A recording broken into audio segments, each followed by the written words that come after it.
我们可爱的小乔森在爸爸的影响下，对排球有了极大的兴趣。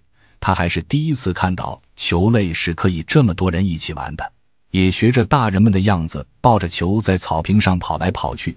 吉娜在收拾着地上的木销杂物，小乔森围绕着妈妈身边，抱着球跑到吉娜身边，丢给吉娜，意思想要跟妈妈互动，学着爸爸跟叔叔们传球的样子。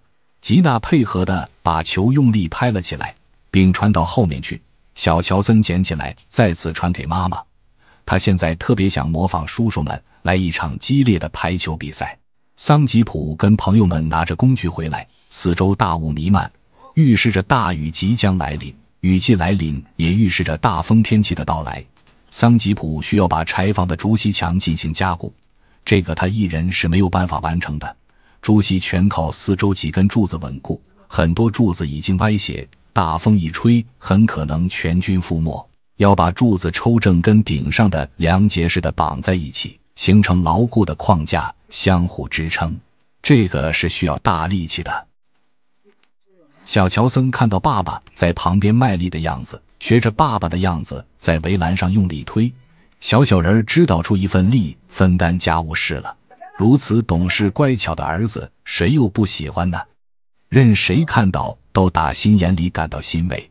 自从看了爸爸打球后，觉得爸爸英明神武，就很喜欢模仿。在炎热的夏天，想要吃一些酸酸辣辣、开胃解腻的泰式菜，只需要一袋精工的泰式酸辣酱汁。20几年，只专注于做调味料的精工大品牌精工泰式酸辣酱汁，使用方便快捷，特加海南青柠檬原汁。准备好你喜欢的食材，各种海鲜、鸡脚、鸡翅，各种蔬菜，万物皆可拌。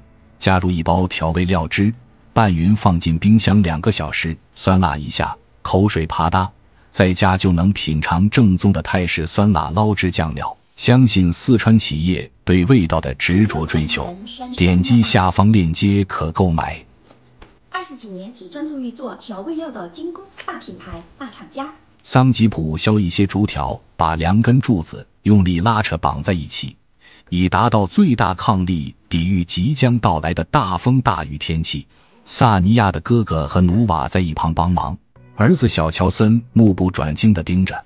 在他懵懂的小脑袋里，应该还不知道爸爸做这些事的具体意义，但此时的爸爸在他心里一定是高大威武的存在，俨然变成了爸爸的小迷弟。